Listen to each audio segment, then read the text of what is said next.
Okay. Hey, everybody. All right. Leave the mic on after you turn it on. Just check the sound, turn the mic back off, go about your day. Um, so, welcome. Glad you're all here tonight.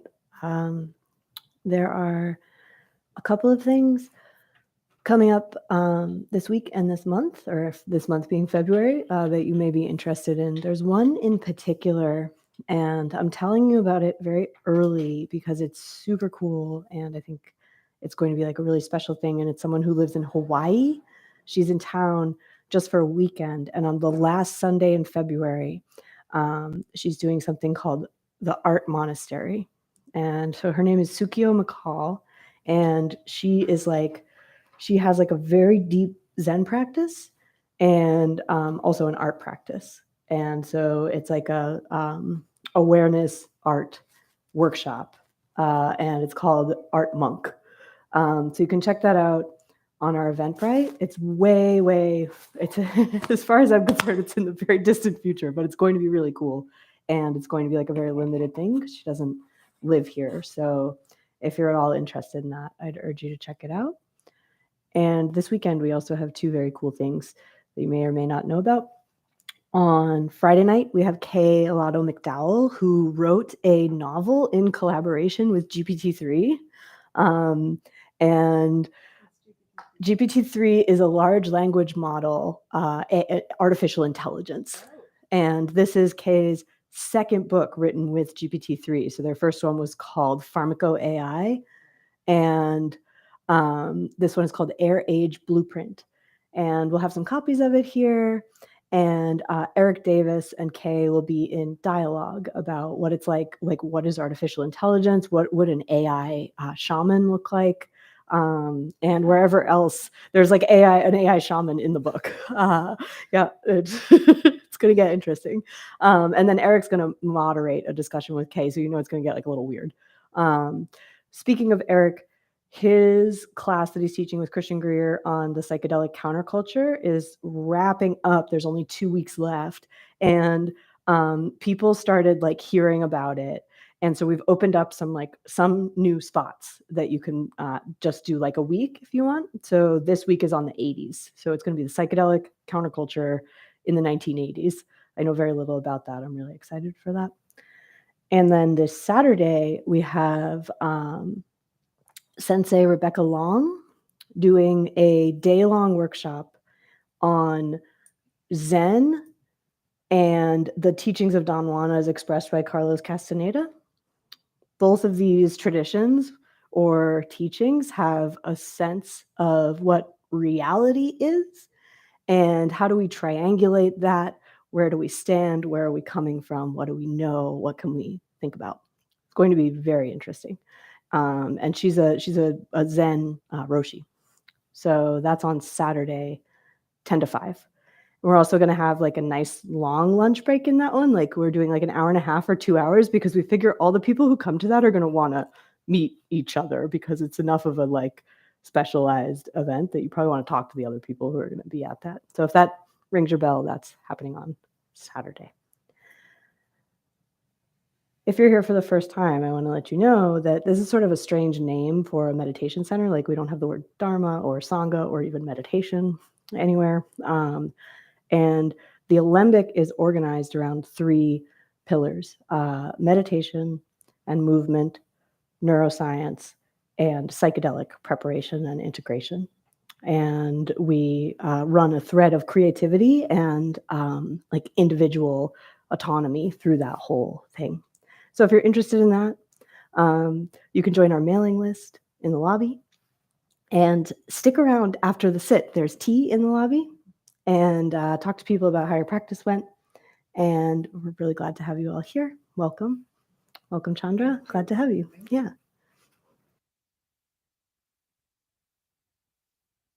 Water bottle in, I think on the table right there.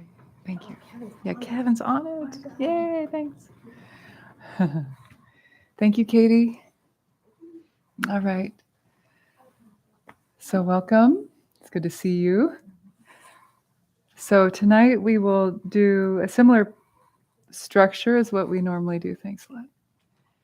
And we will just do the opening prayer 3 times. Sometimes we do it more for learning, but tonight we'll just do it 3. And then, and that's at the top of your page, and I'll explain it in a moment. Then I'm going to give a little Dharma talk. I don't always do that, but tonight I feel just like a little 10-minute, hey, come on in. 10-minute, yeah, and feel free to move on up. Get cozy. I like it. I like it when the front rows are filled up. Feels good. Yeah. So I'll give a little talk, and then we'll do a little bit of movement, and I'll guide a sit. And then if we do have time, we'll do some Q&A at the end, okay? So these Tuesday night classes are really meant to be practice focused. Like you're going to come in, you're going to get some practice. You're going to feel like you've practiced. Every once in a while, I'll lay out a little bit more Dharma, and like I can do that. I've done that my whole 20-year-long Dharma teaching life. Sometimes I could even talk too much. So I really like the challenge of this class to keep it more practice oriented, but sometimes we need something to chew on, right? We need some inspiration. We need some teaching to fuel and inspire the practice. So every once in a while, I'll give a little more time to talk. How's the audio? Can you hear me okay? All right. So first of all, at the beginning of every class, we do this prayer to the goddess, Narayani. It's at the top of page 1. You can keep this. You can take this home with you, or you can turn it back in at the end of class if you prefer to do that. This is a beautiful prayer taught to me by a Bengali professor, a woman named Karabai Sen, when I was a grad student at CIIS over in San Francisco. She was teaching on the Hindu goddesses, and I knew I was raised Buddhist, and my mom really instilled in me the love of the female Buddha, Tara, taught me her mantra at a young age. So really kind of like my guardian angel is Tara. So I went up to the professor at the end of class one day. I said, do you know of any Hindu goddesses that are connected with the Buddhist goddess Tara? And she said, oh yes, there are a few. Let me come back next week and give you a prayer, because I was asking her for a prayer to one of them. And she came back the following week and she gave me this prayer. And it's found in the larger famous text that is naming the great mother, the goddess Devi, and all of her different forms, called the Devi Mahatmya. It's there at the top. It's verse 12 of the Devi Mahatmya.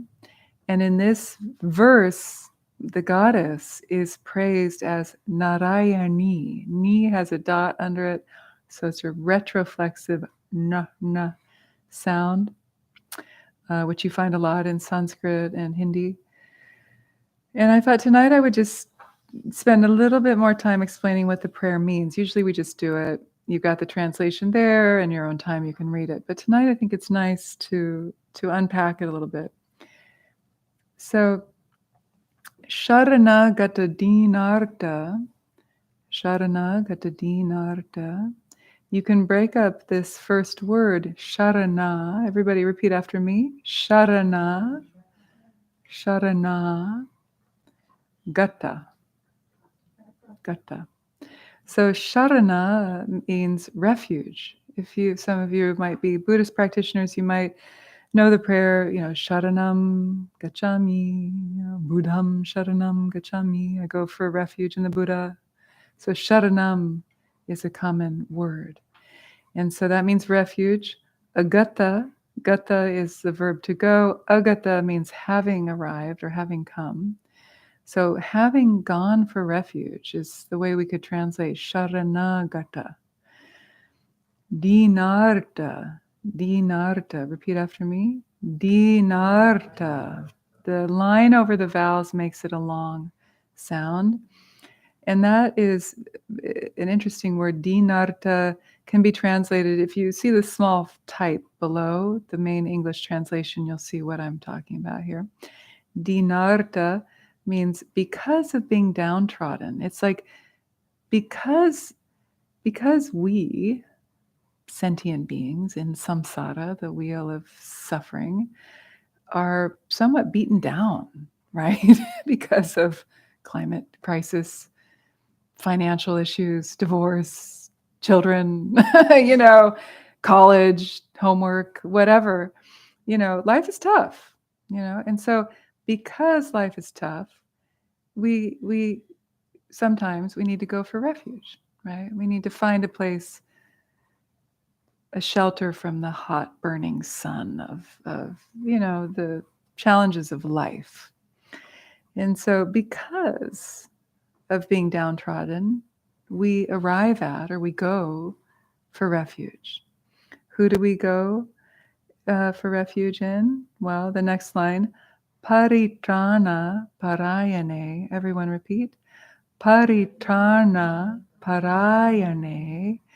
So paritrana, pari means like complete. Trana is the root to save. So like completely saving. Para, you kind of have to piece this together with a few more words. Parayane means turning toward the supreme. Parayane.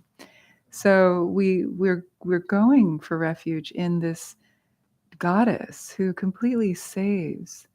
We turn towards her, this supreme goddess, Parayane, who completely saves those of us who are downtrodden in samsara. Okay? So paritrana parayane. Then the next line, sarvasyarti, everyone, sarvasyarti hare devi, hare devi. So sarvasyarti, and then hare devi. So Devi is goddess who takes away the afflictions of all. Hara literally means to take away or to even to ravish. Like hara, hara, hara, hara, shambho. It's an epithet to Shiva. And what does Shiva do? Who knows? Shiva, Lord Shiva. He's the god of destruction. But really he's like the god of impermanence, right? So it's not just death and destruction, it's change. So he ravishes, but he takes away. He takes our breath away, in a sense. He kind of destroys our illusions. So hare is an interesting word, but it's also used with other deities. So hare Devi means, you ravish me, Devi. Take away, the goddess who takes away. Sarvasyarti, the afflictions of all. Sarva is all. Yarti is afflictions. Then the last one, Narayani, everyone. Narayani, namostute. Namostute. So Narayani is the goddess's name, and she is the goddess who takes care of all beings. Nara is like humans, but also sentient beings. And so that's her name. She has a male consort who's Narayana. So whenever you see a name ending in the I sound, it's a female gender. Namostute means like I bow down. Namo is the same Indo-European root to name. So namostute, I bow down to Narayani. Okay, so now you know what it means. So when you chant it, try to stay open to this feeling of like, okay, yeah, sometimes life sucks sometimes. And in those times, it can be helpful to go for refuge in something that's higher than us. We might not know who that is, what that is exactly, but we might have an inkling, a calling to ask for help. Help me, oh goddess. So here's this prayer. There's a nice melody to it. I'll say the first line with the melody and you can repeat, and we'll do that. And then we'll do the whole thing 3 times together. Okay? So allow the eyes to close. Let's take some deep breaths and connect in with our heart and our breath and our body.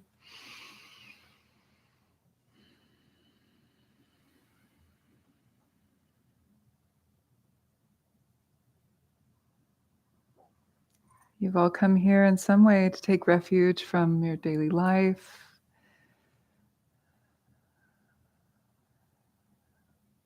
the usual reruns that loop around in your mind. Meditation can help us find some space and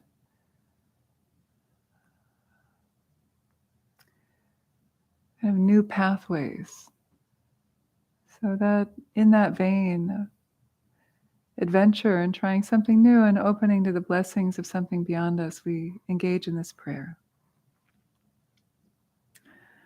And you can open your eyes now and read if you need to. Repeat after me. First listen. Sharanagata dinarta. Sharanagata dinarta. Paritrana parayane. Paritrana parayane. Sarvasyarti Hare Devi. Sarvasyarti Hare Devi. Narayani Namostute. Narayani Namostute. Good. Now we'll do 3 times together.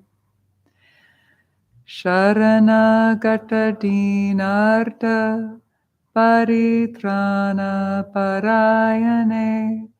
Sarvasyarti Hare Devi. Narayani Namostute.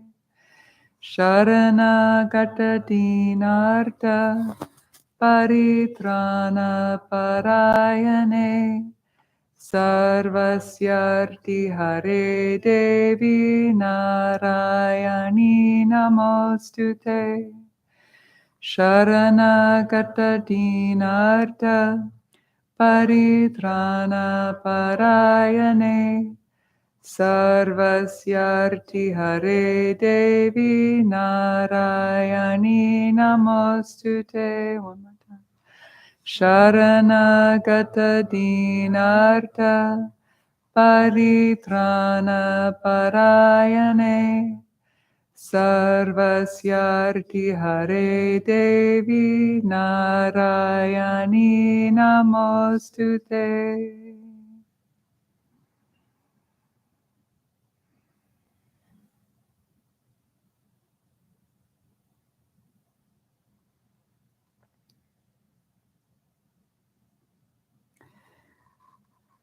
So this image of turning toward the Supreme is it's a very interesting one, and it has implications for what I'd like to share with you next, which is a very important foundational teaching in Dharma called the 4 thoughts that turn the mind. This idea of turning. The 4 thoughts that turn the mind towards the Dharma rather than towards samsara or towards drugs or towards Netflix. Nothing wrong inherently with actually any of those if they're used in a good, skillful, healthy way, with moderation. Like my teacher says, moderation in everything, including moderation, right?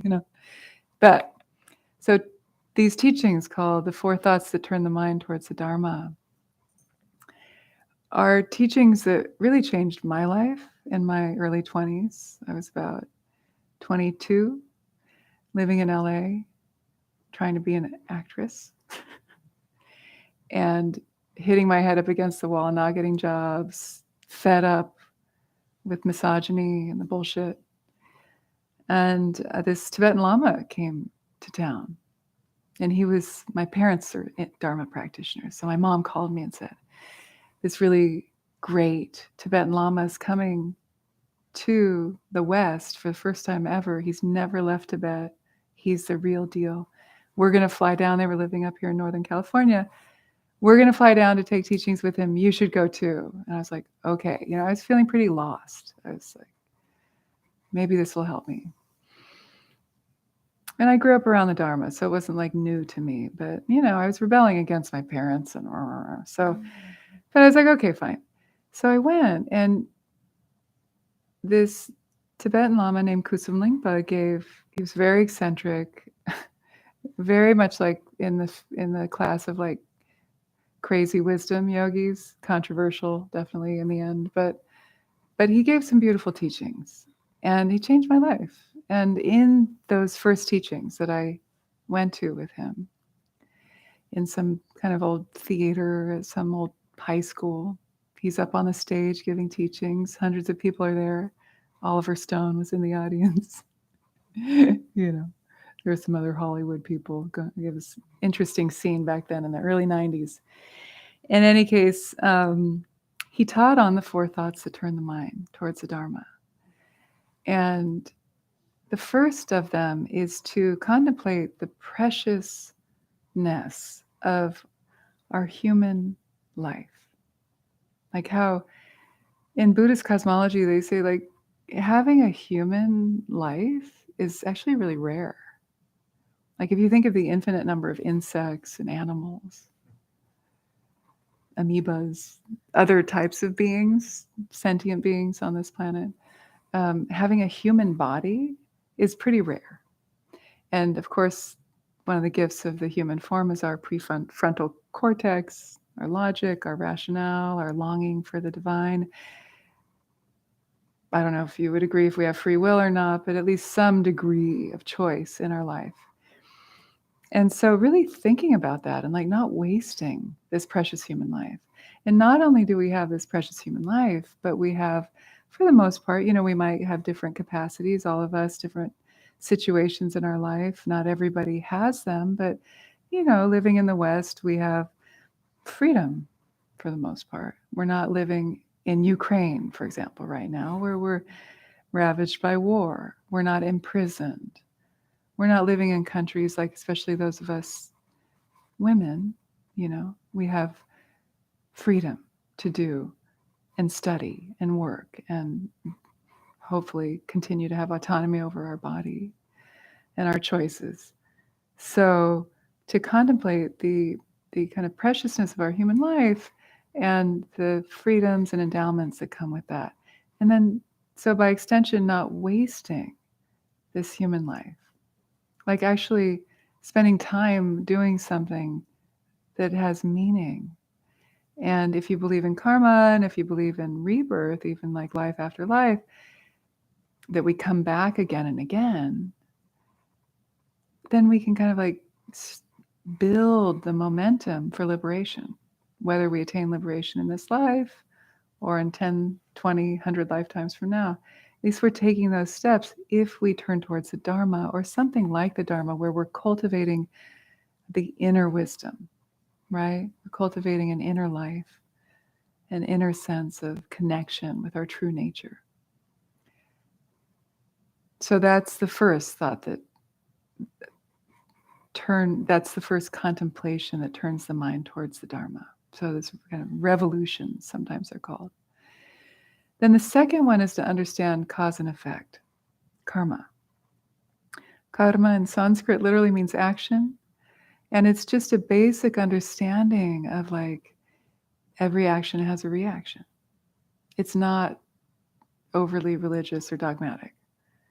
Like if I plant positive seeds and water those, then positive experiences will be more likely to come about in my life. I mean, there's no guarantee because karma is very complex. But if we sow negative seeds, if our mental states, if we're continually feeding negative thoughts, fear, paranoia, anxiety, those grooves will create more momentum within us and loop around more strongly, right? So in that sense, karma is a beautiful principle because it gives us more freedom to make choices. Like, I have a choice right now. I can either speak out of hatred or anger or impatience, or I can take a breath and choose to speak out of, maybe I can assume the best about that person. Maybe they didn't mean to hurt me. Maybe I can say, well, what did you mean by that? Give them some space, give them some, be more patient. So in every moment, we have a choice to positive, negative, neutral karma. There's all sorts of deep teachings on karma, but contemplating karma, cause and effect, that's the second thought that turns the mind towards the Dharma. The third is impermanence, to contemplate impermanence. We want good things to last forever. We want the bad things to go away, of course. And we often suffer because we're clinging at things that are changing, ever changing. We don't want them to change, so we suffer because of that. So, contemplating impermanence, noticing the impermanence of thoughts and feelings. One morning I might wake up in a good mood. By the end of the day, I'm in a shitty mood. Everything's falling apart. When they say, your lover one day will be your enemy. Your enemy will one day be your lover. Like, you never know. Everything's always changing. Our bodies are changing. Circumstances are changing. Nothing is static. Nothing is permanent. And that also has a liberatory effect when you're like, oh, I can hold events, situations in my life with a little bit more space and less solidity, less grasping, less kind of control. So contemplating impermanence, even as you're driving your car, let alone meditating, is a nice way to turn your mind towards the Dharma and to give yourself a quality or like an experience of more spaciousness in your life and less suffering. What seems like a blessing may be a curse. What seems like a curse may be a blessing. It depends. There's these great old stories in Japan of this village. There's a really sweet story that I'll tell. Like, there's this village, and there's this family who had a son. And the son was learning how to take care of their horses. The family had horses. And one day, the generals in the army came to the village and said, we need all the young men to conscript and to fight the war that just started.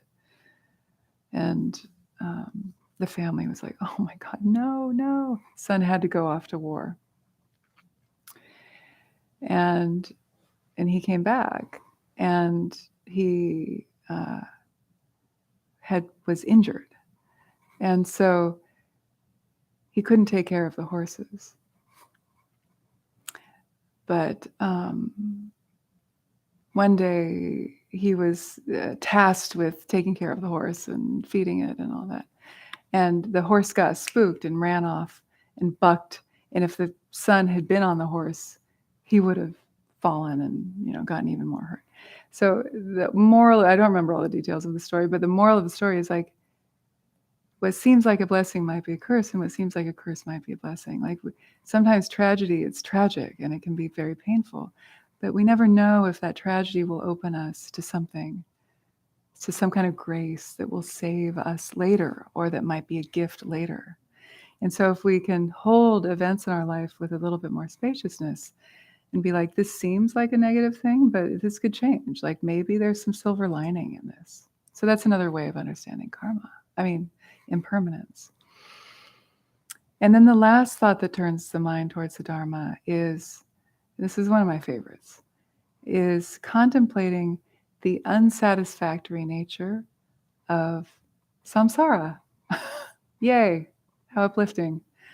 But like, if we put all of our eggs in one basket, meaning samsara basket, which is the cycle of existence of round and round and round, if we're trying to get have that lasting sense of fulfillment and satisfaction and happiness in this impermanent world that's always changing, that's unpredictable, that's actually sort of, and the Buddha taught, is sort of characterized by desire and craving and kind of never enoughness, then we're never going to feel satisfied. It's like we're looking, we've lost our keys over there, but we're looking underneath the lamplight because the light is there. It's like the keys are probably somewhere over there, but there's light. So the idiot looks for the keys under the lamppost. It's like us looking for happiness in samsara. So this is the teaching of the Buddha, is that there is a way to get free of suffering. There's a way to to find that lasting satisfaction that we're all looking for. But it's not through the ways that consumer culture is trying to tell you how to get it. Buy this, do this, whatever. It's through going inward and finding your own inner resources and tapping into your own Buddha nature, is what it's called.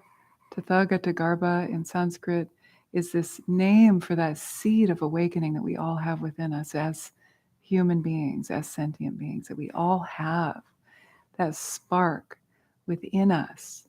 And if we can, oxygenate it, if we can feed it, if like a seed, if we can water it through practice, through prayer, through kindness, through being just more mindful in our life and listening to ourselves and learning to trust our intuition and our basic goodness. Those are ways that we water the seed for that Buddha nature to grow and sprout within us. And that is the way that we begin to cultivate satisfaction even in the midst of samsara. Because we're wise enough to realize, yeah, we can have fun in samsara. Like, it's important to have a good time and to enjoy your life. Find joy in your life, It's not like in Tantric Buddhism, it's not about becoming a monk and abstaining from sex, drugs, and rock and roll. Like Tantric Buddhism, you move towards all that stuff, but with moderation and safety, of course. I'm just trying to get a laugh out of you guys. Nobody laughed. But like sex and drugs and rock and roll, that funny old song. Like Tantra is about moving towards the stuff that normally culture would think is poisonous or wrong or aberration. It's actually you move towards that which you would normally move away from as a way to transmute it in an alchemical way, like the alembic, this vessel of alchemical transformation, like what this place is called. So this last thought, I'll tie this up here. The last thought that turns the mind to the Dharma is just getting sober about like samsara. It can be great, it can be tragic, it can be everything in between, but it's not going to give us that sense of ultimate happiness that our kind of soul's code, you could say, like that deeper knowing really wants. And we get that through the inner journey. I believe it was Rainier Rilke who said the only journey, the true journey, is the inner journey. I remember I heard one Hindu guru said to the Westerners who were coming over in the 60s and 70s to study, he said to them, you guys should just go home. Like stop traveling around trying to find liberation out here. Like it's in here, go home. So think about that, Doesn't mean we can't have adventures and go study with teachers and gurus and wise people. But in the end, we got to go take the inner journey. Meditation teaches us how to do that. It's not an easy path to tread. It's scary. It's weird. It's dark. It's like, where am I going? Where's the map? That's the beautiful thing that these contemplative traditions give us is a map. That's why Dharma practitioners are often called the psychonauts. Rather than astronauts going out to conquer Mars, we are taking the inner journey, the psychonautical journey. So that's what we do in this class. The 4 thoughts that turn the mind. Foundational Dharma. Think about that. Let those ideas come alive. Even if you just remember one of the 4, chew on it. Think about it. Make it your own. Preciousness of this human life, karma, impermanence, which includes death, right? That we're all going to die. So make peace with that. The only certainty is the uncertain time of death. That's another saying. So that can be scary. But when we meditate, we find that inner resource in us, the deathless state. So that's the 3rd, impermanence and death. The 4th is the unsatisfactory nature of samsara. Basically, it's like you know, just recognizing that ultimate happiness isn't going to come from Netflix. We all know that. Or scrolling on Instagram. Like, we know that. But we come here, and the first step of the inner journey is it can be challenging, it can be beautiful, but at least it's the first step. Okay? Any questions, comments, reflections on one of those four that might have spoken to you most strongly? Yeah. So coming from a more conservative, well, I don't know if that's the right word, but a more traditional Theravada background, Uh-huh. I'm sort of trying to acclimate to the more tantric Yeah. aspect of it. Yeah. So I'm just curious, like because I often get like some Theravada Buddhists I know have a very negative opinion of Tantra because they think that it's Tantra. Tantra, but then they think it's too like libertine so I'm just curious what's like the role that like morality plays in Very important. So for those online, the question is about the difference between the early teachings, the Theravada, and the Tantric teachings, and what role does morality play? Very important. Like, you normally don't go into Tantra until you have a foundation in the morality, in ethics. And so Tantric Buddhism is based on the earlier forms of Buddhism. So, like, say, for example, you were in the monastery and you started from square one. You'd learn the sutras, you'd learn the words of the Buddha, you'd study ethics, and these things like cause and effect, karma, the four thoughts that turn the mind, all of that. Then you would learn Mahayana teachings on emptiness and interdependence, and then really bodhicitta. So compassion is a prerequisite for any practice. That's why we often start with that prayer of practicing for the benefit of all beings. That's the compassionate heart. So without bodhicitta, without compassion, Tantra shouldn't be practiced. And that's why in some schools, Tantra wouldn't be taught openly. But now in the West, we have neo-Tantra, we have sexual Tantra, we have like all these kind of spin-offs. And hopefully these people are doing good work. I've never studied that, but like, hopefully they're coming with bodhicitta and some ethical, structure to it. But I think that there's just in terms of like Western migration of Dharma to the West, we don't get the full picture of the depth and breadth of these traditions and how much cross-pollination there was even with the Theravadan lineages actually later integrated some forms of Mahayana and then Vajrayana, the tantric practices that came later. Like, for example, in Burma, there are tantric schools, monastic traditions that honored of all deities Tara, which I never knew until I was researching my book. And Burma is known as like the hardcore Theravada Vipassana school. Yeah. And Thai, the Thai tradition, the forest tradition of Ajahn Chah and so on also has elements of ritual and Tantra and so on. But yeah, ethics are very important in Tantra, by all means. Yeah, I think in Thailand, they had the king of Thailand in the 19th century tried to stomp out a lot of the traditional Tantra, yeah. practices. Yeah, a lot of more modern and scientific and rational. Yeah. Yeah, Tantra actually went to Burma and Cambodia and Thailand, and then it got kind of overrun and by kings like that and by the Theravada. So it's interesting history. I like Tantra because it includes women more, because as long as monasticism is seen as the pinnacle, then the denial of women is very strong because the monastic tradition primarily is male-centered. I mean, women were allowed eventually into the order. Yeah. Buddha let women into the monastic order, but only after some resistance, but he finally did. And he said women were equal to men in their pursuit of liberation. So the Buddha wasn't a misogynist necessarily, but misogyny came into the sutras later. I've researched this. Scholars believe that it's like the scribes, the monks who were rewriting and kind of editing these words of the Buddha would add certain conventions that were more cultural norms, but were not original words of the Buddha.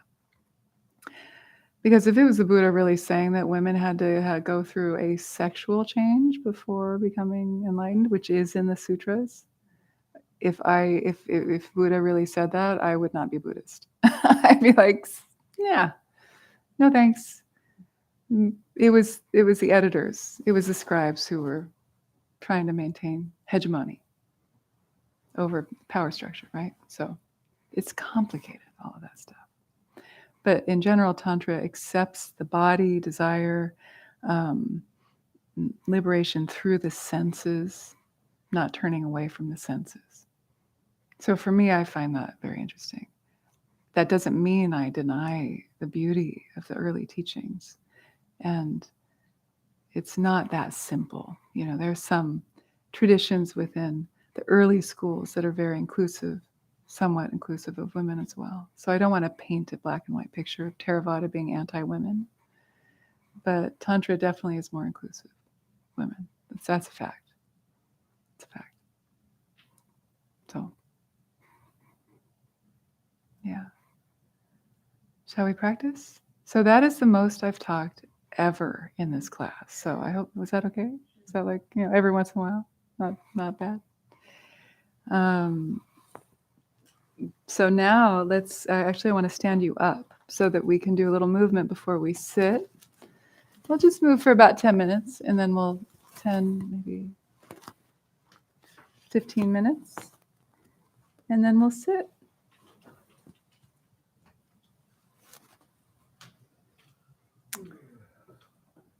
I don't know what to do with this. Let's see if this will work. Okay, so stand in your version of Tadasana that we do, which is the heels together, the toes slightly turned out. Take one hand on top of the navel, the other hand on top. Normally it's the right to the navel, then the left on top of the right. We'll just take 3 breaths, breathing into the feet. Feel the soles of the feet softening against the floor.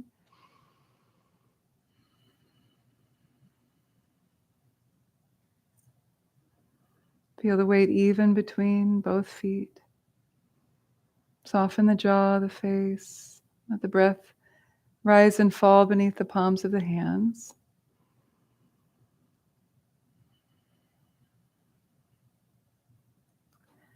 And then release the hands from the navel, feet parallel.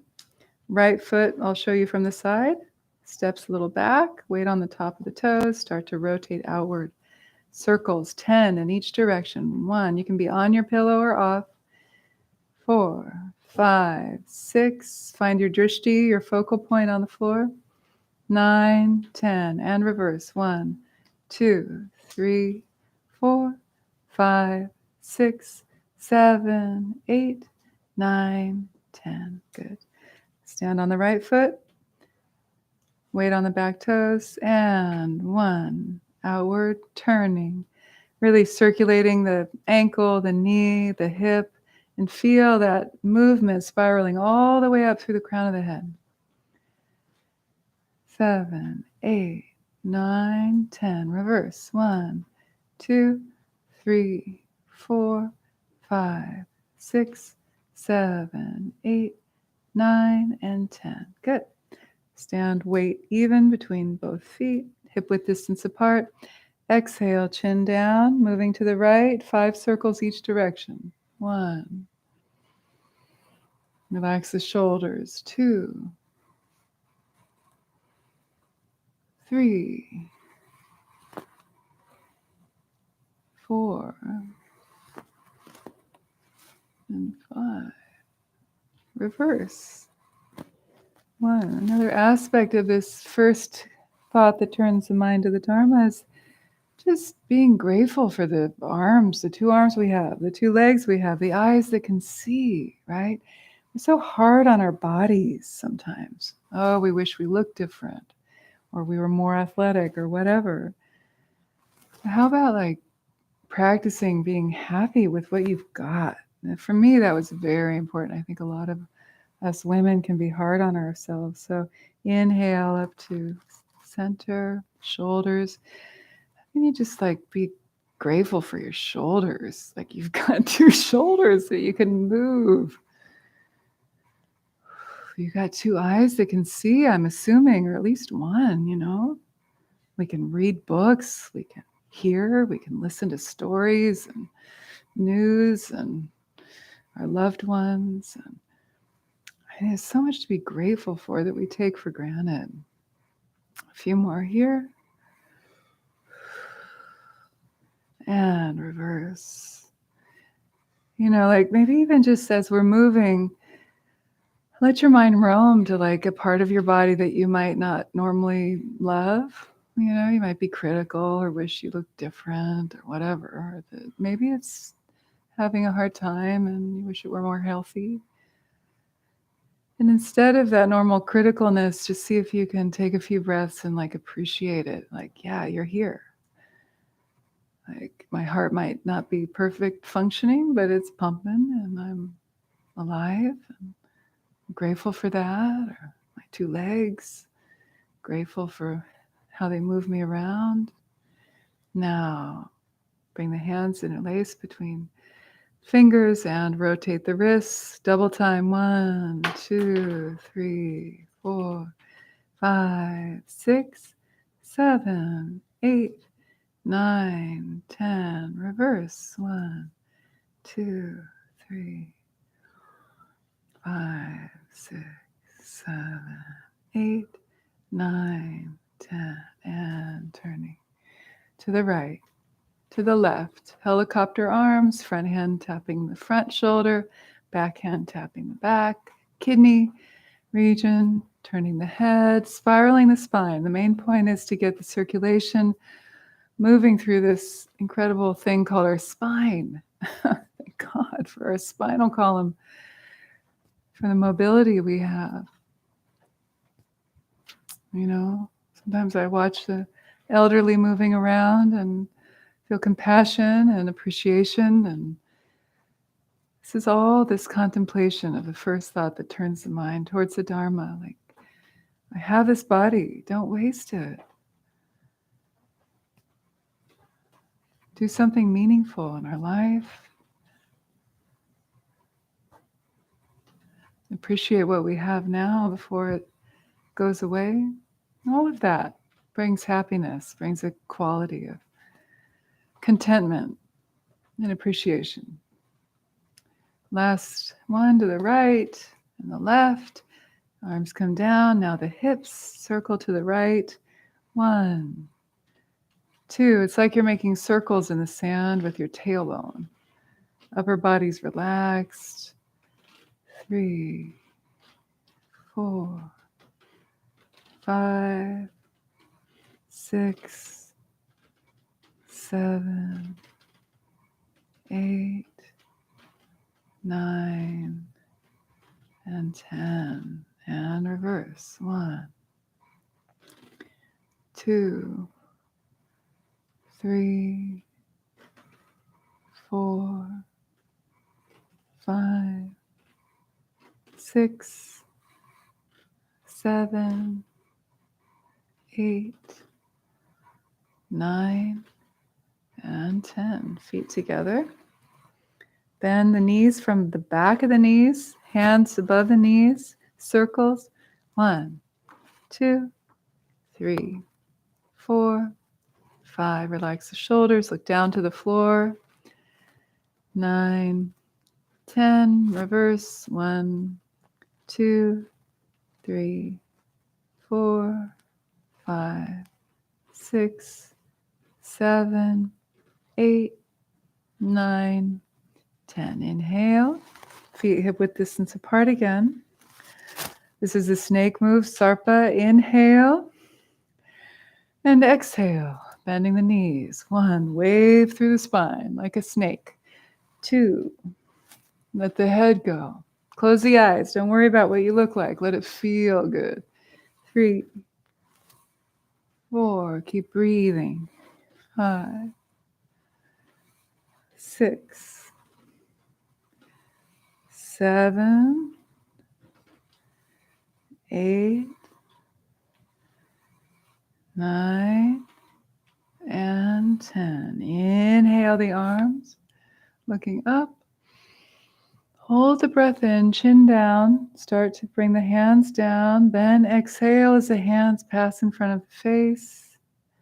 Pressing the energy down into the feet. Again, inhale if it's comfortable for the neck. Look up. Breathe into the feet. When you're full, hold the breath, chin down, move the hands. Then breathe out as the hands pass in front of the face. It's a little breath retention there at the top of the in-breath. Last time. Inhale. Chin down. Exhale. Good. Now step the feet a little wider. Turn out the toes just a little bit. Inhale, open the circle. Exhale. Bring the hands to the navel. Inhale, stay. Exhale, soften the soles of the feet. Inhale, relax the shoulders.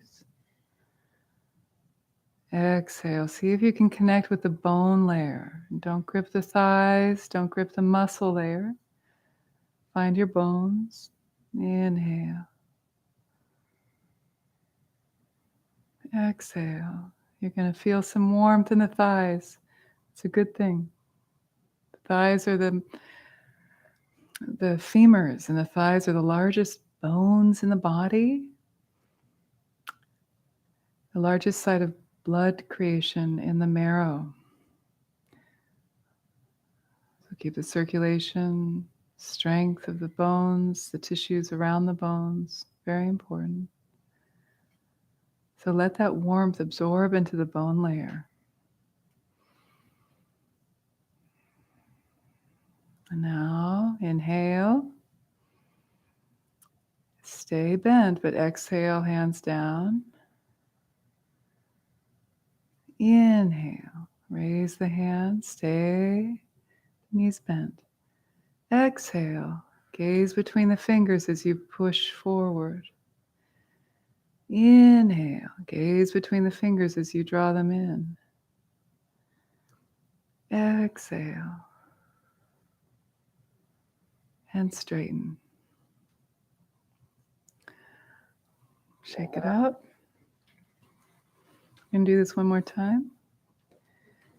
Because meditators need strong legs, okay? Too much sitting is not good. Let's inhale, raise the arms overhead. This is a simplified version of what's called the Jiva Chalanam in the shadow yoga tradition, moving the life force. Inhale, open the circle.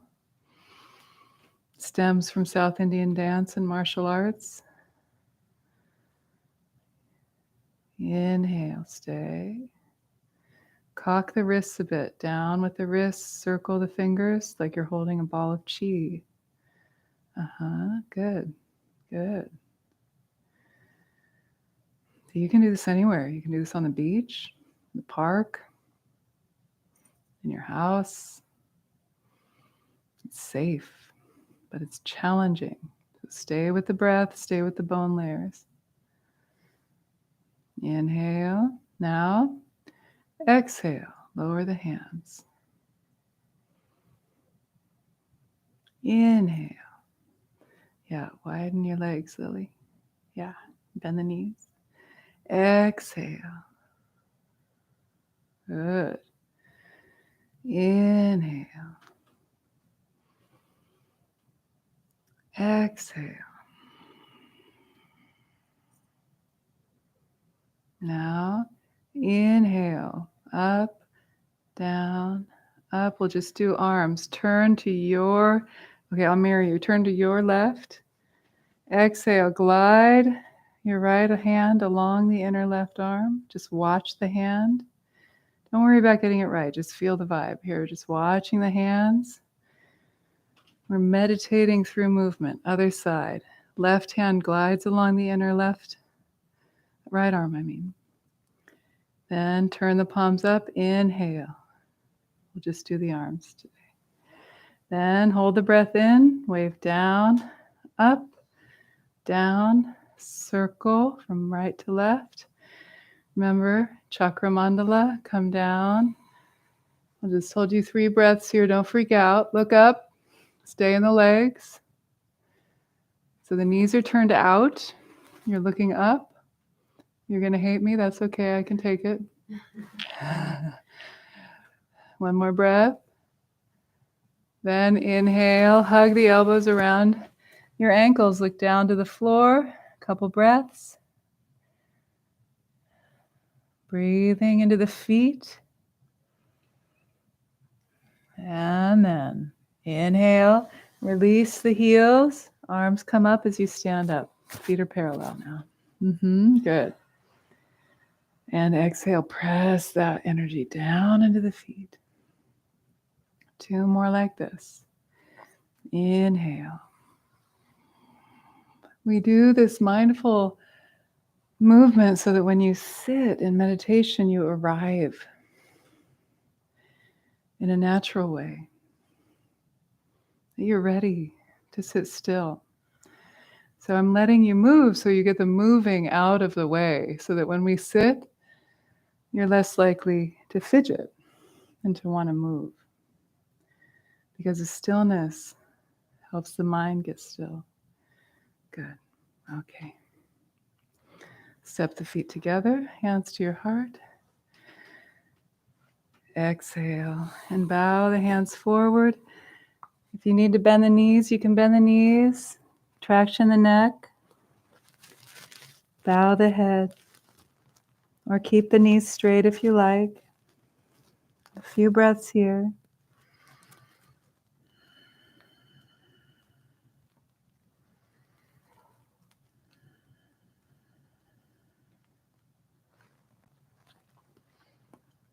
And then let's slowly come down. Just bring the hips down to a seated position.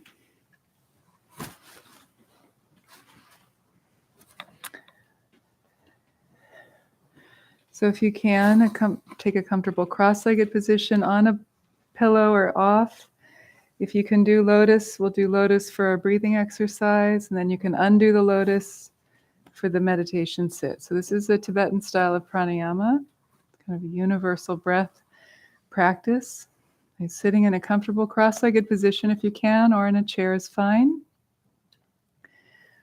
Take an inhale, feel the body, feel the energy in the body. You might feel a nice flow of energy or warmth in the hips and the legs, pelvis, the back. Relax the jaw, the face.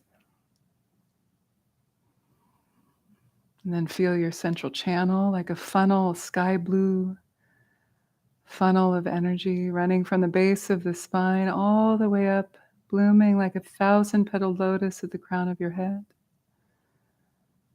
Running right, parallel, and in front of the spinal column. The avaduti, or the central channel, sky blue in color. Then the 2 side channels hook out of the central channel, 4 finger widths below the navel. And then they run parallel up along the central channel, terminating at the nostrils. The right channel is red. The right channel is white. The left channel is red. Think right white. Just feeling that, feeling the subtle body. It's almost as if there's a blueprint of an energy body, imagery within you. And if you can't see it, that's fine. Just feeling the potential there. Feel the breath in the belly. And with the next breathing pattern, we're going to purify the stale or stagnant winds that reside in these 3 primary channels in the body. With the central channel, we're purifying ignorance. With the right white channel, we're purifying anger. The left red channel, we're purifying clinging, grasping. So allow the eyes to be slightly open now. If you're new to this practice, you can open your eyes and watch me with a soft gaze. Follow along. Let's exhale completely. Inhale, raise the arms overhead. And then exhale, bring heaven to earth as you make Vajra fists, the thumb pressing at the root of the ring finger, back of the hands, press at the crease of the hips, straighten through the elbows as much as possible. If you're new, don't worry, just follow along as best you can. The left arm comes out to the side as you inhale. Bend the elbows, circle the wrist once, place the index finger on the left nostril, exhale through the right, cleansing that right channel. You can imagine like a smoky vapor leaving the body, cleansing that right channel. When you're almost empty with air, the hand falls like a leaf back down to the crease of the hip. Inhale now, rainbow light filling the body as the right arm comes up. Circle once with the wrist, place the index on the right nostril, breathe out through the left, cleansing the left channel. Smoky vapor leaving that left channel, cleansing that. Release. 2 more rounds, just like before. The left arm comes up as you inhale, rainbow light, filling every cell of the body. Circle, place, exhale through the right channel. A little clearer now, a little less smoky vapor. Good. Release. Inhale now, the right arm out to the side, rainbow light filling every cell of the body. Circle, place, exhale. Now you can imagine this kind of next element is that smoky vapor transforms into nectar and feeds all those hungry ghosts, all those karmic debtors, the Lord of Death beneath you and the earth beneath you. Keep going, last round, left side. So as you exhale, all those toxins leave your body and transform into nectar that satisfy all those beings in the earth beneath you. The Lord of Death is satisfied for yet another day. All those karmic debtors or people and energies that might sap your energy are satisfied and they leave you alone. Exhale, other side, completely cleansing that left channel. That smoky vapor transforms into nectar. Like feeding your demons, feed to complete satisfaction. Both hands down now. Inhale, rainbow light filling the body. A 3-part out breath, cleansing the central channel. Let's do one more time for practice. It's 1 big inhalation, rainbow light filling the body, and then a 3-part out breath. And the last one is a little push with the navel. Good. Inhale, release the hands. And exhale, bring the palms of the hands on the thighs. And breathe naturally. Just let the breath be at ease. And resting in the afterglow, called resting in the wisdom prana, the balanced energy in the body.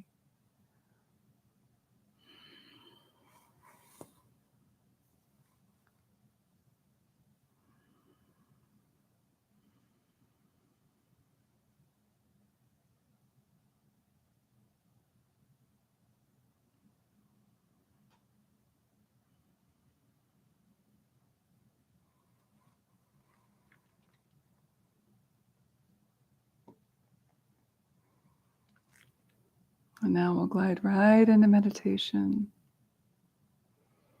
Making sure you're comfortable. We'll sit for 20 minutes. Feel free to take a moment to change your position if you need to.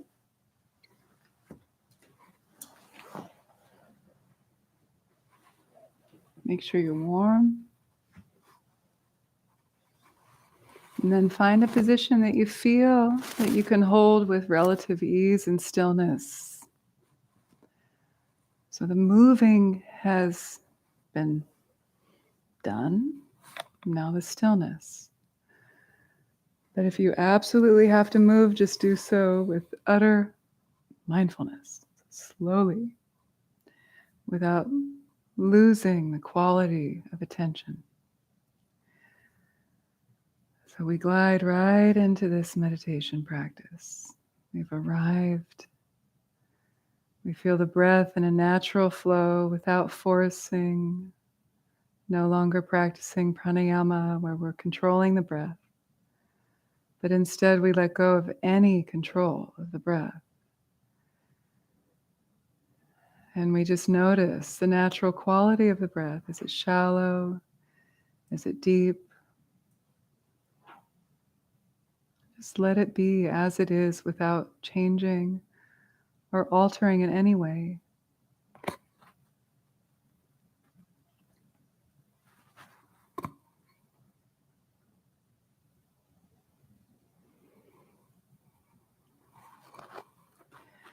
And just gently scanning the body, feeling from head to toe if there are any areas of tension. With each out-breath, feel any tension just melting into the earth beneath you.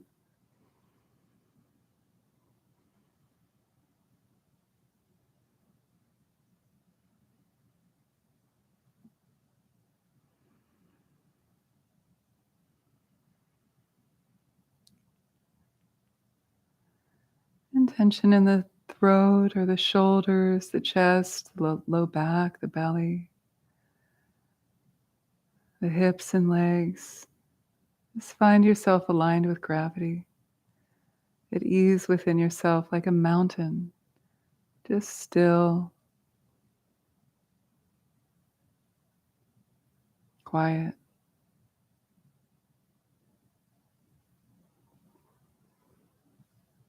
The chin is slightly drawn in towards the center of the throat, lengthening the back of the neck. Let the tip of the tongue rest against the upper palate, right at the root of the top front teeth. And then relax the lower jaw away from the upper jaw. The eyes can be closed or slightly open. If they're open, let them gaze at a comfortable angle towards the floor, and let the gaze be vacant, relaxed, as if you're gazing into the space between you and the floor.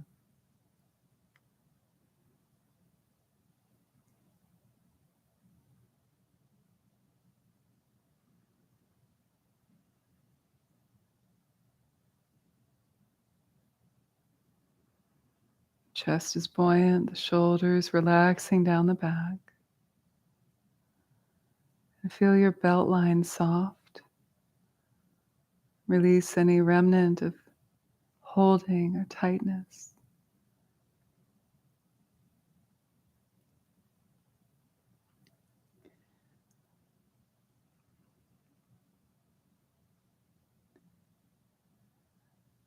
And let yourself release into presence.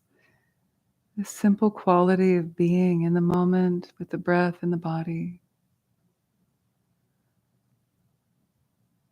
And when you notice the mind wandering or wanting to be somewhere else, that's completely normal.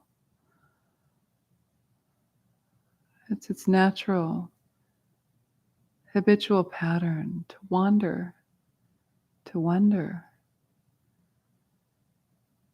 Not a problem. Just notice and then release it and increase your interest in the breath flowing in and out of the body. Your interest in this quality of awareness that pervades thought.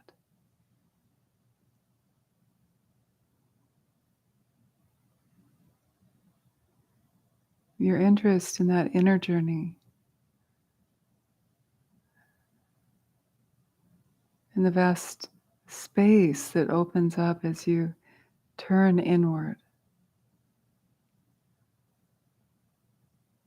And if there's a feeling of lack of space, that's okay too. Breathe into that. And then soften with the out breath.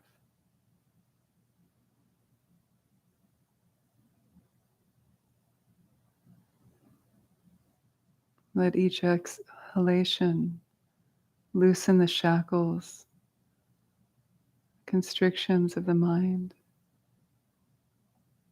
that keep you imprisoned.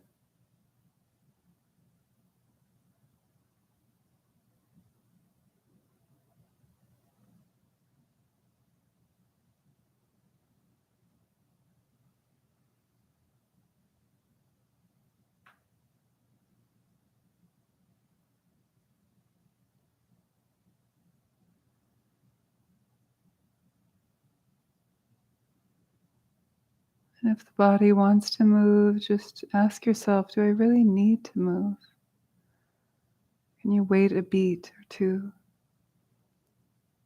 And then if it really needs to move, if there's pain, then do so, but do so quietly and mindfully. But you might notice that you may not need to move. You can thread the eye of the needle. Keep the mind in the body. And when the body is still, the mind naturally becomes still. Like the soot in a muddy pond, gently sifting down to the bottom of the water, leaving the water of the mind limpid and clear.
And can you decipher even a small remnant of a thought?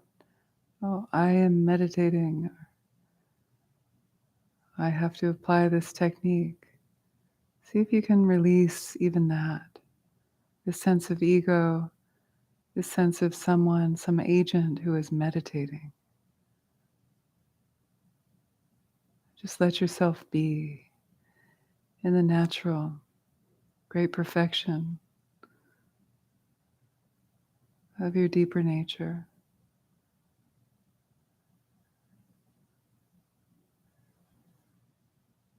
There's nothing more natural than that.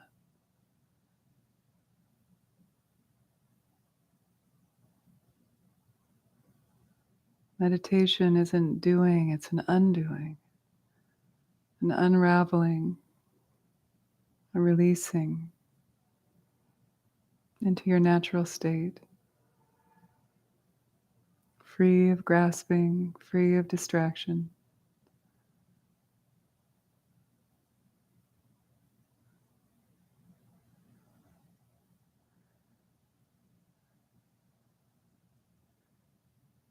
Rest in that experience of awareness that pervades thought,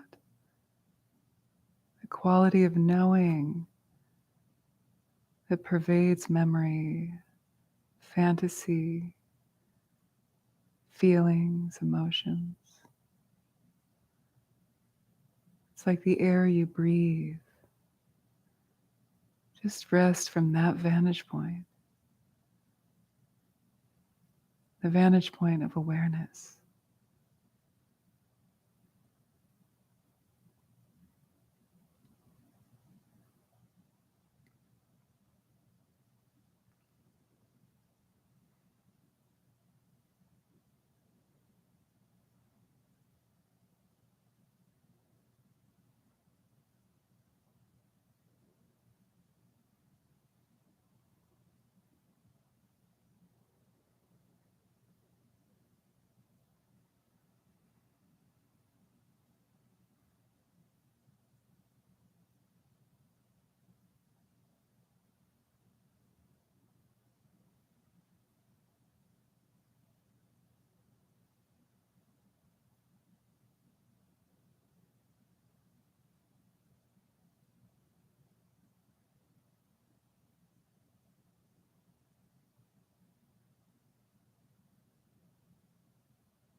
If you're tired, let that tired feeling arise and pass within the space of awareness. If you're distracted, let distraction arise and pass within that space of awareness. If you're blissed out, let that arise and pass within the space of awareness. None of that, none of the appearances of the mind are problems. If they can be allowed to arise and pass with a greater sense of spaciousness and a recognition that they're creative displays of awareness, just like the rays of the sun are expressions of the sun, labels of good and bad are secondary impositions. The space of the quietude of your own meditation practice. See if you can retrace the pathway back from the rays to their source, the sun, and rest in that luminosity. That's the journey home, the only true journey. the inner journey. And then rest there.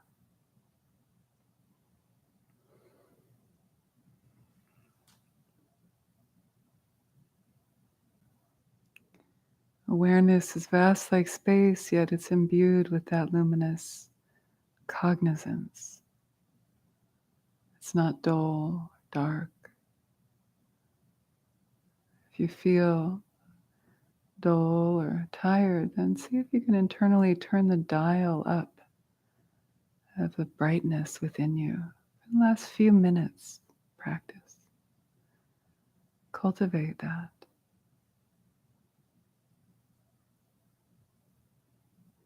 Release distraction with the out breath. Come back to this quality of presence in the body and spaciousness that pervades the body, pervades the mind.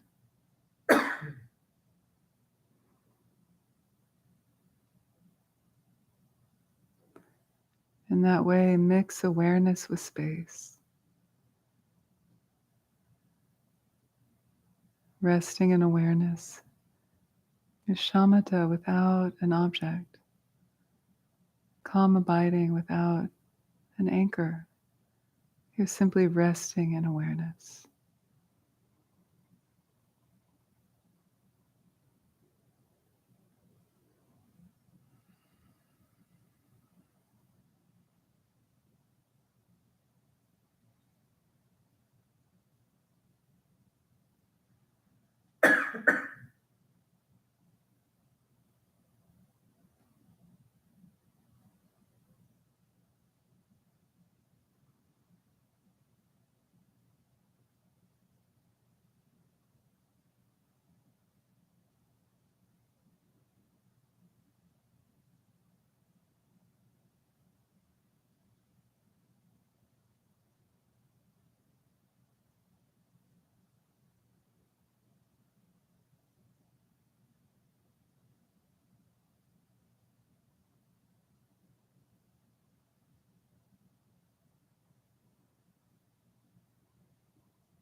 And for the last few minutes, I'd love to loop back into a contemplation, a more discursive meditation,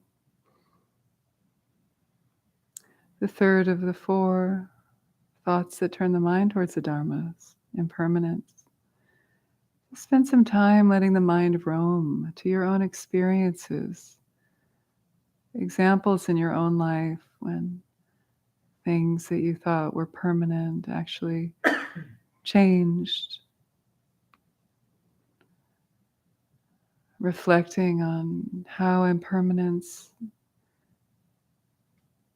manifests in your own life.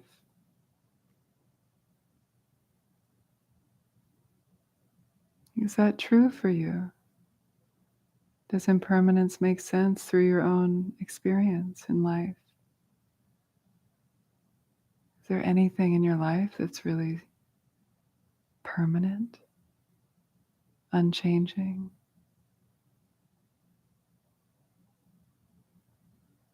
Really investigate.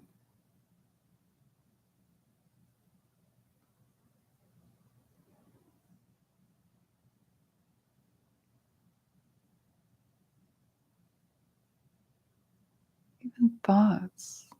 You may think you're bad at meditation, and then suddenly you have a moment of clarity. Or vice versa, you may think you're a hotshot meditator, and then suddenly you're lost in fantasy. That's impermanence.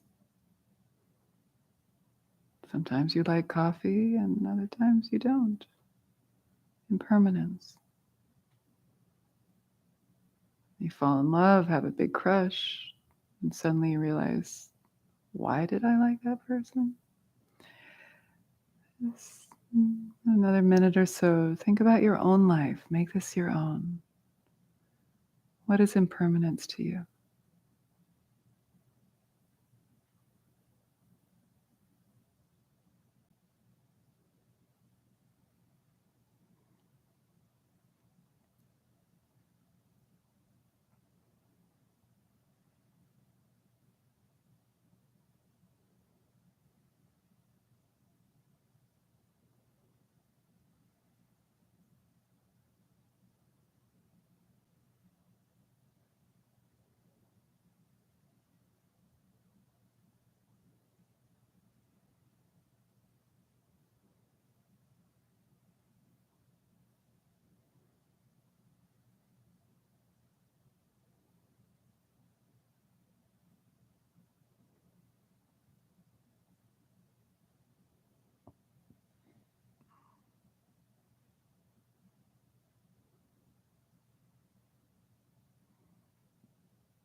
And then now release any discursive effort. Just let all of that go and rest in a naturalness of non-meditation.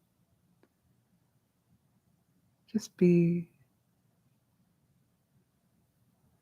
in the moment, in this room with yourself, with the others.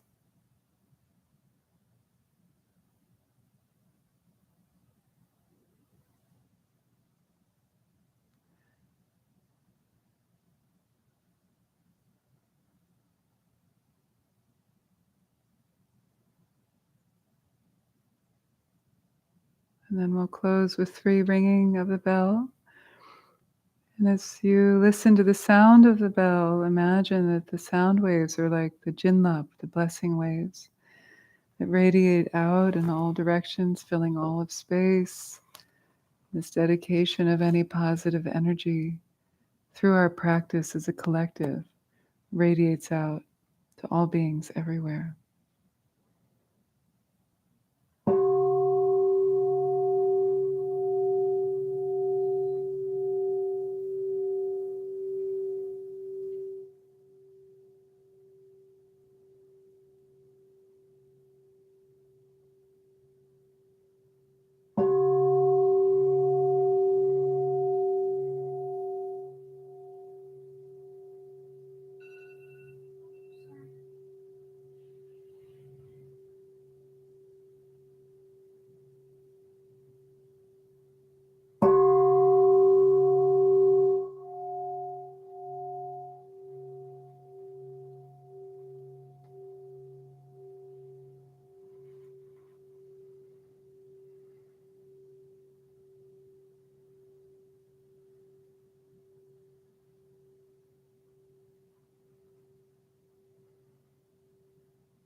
So before we open our eyes, you can open, but let's stay in this space. You can keep the eyes closed too if you want. We have just 1 more minute. I'd love to hear like popcorn style of like your own personal examples of impermanence. You know, like for me, it could be like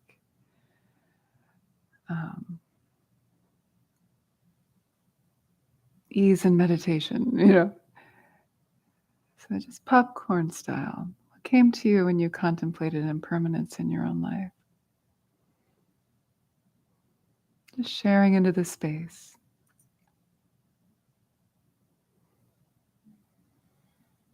Flowers blooming, Hmm. Relationships. pets,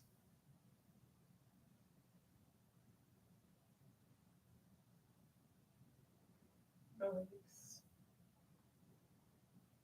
Sensation. Body.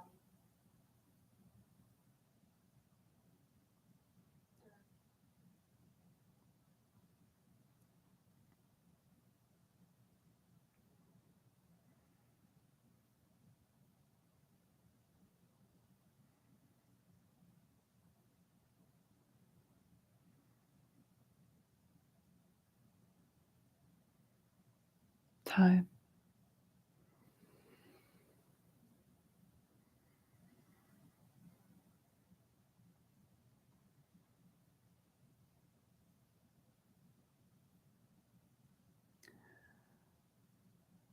Well, thank you, everybody. Inshallah, we will see you next week. Have a good evening. Be well and be safe. Good luck. It's good to see you, old friend, and all of you too. So take care. You can enjoy this time together, even more extended with some tea out there. And thank you so much for, if you want to volunteer, you can talk to our volunteer at the front desk too. Something you want to do. The Olympic is always looking for people to help with not just this class, but other classes as well. So I'll see you next week. Thank you, everybody. Thank you. Yeah. I'll sit up here for a few minutes if people want to come say hi, ask a question, or if you're new to class and want to introduce yourself. I also enjoyed meeting you too. So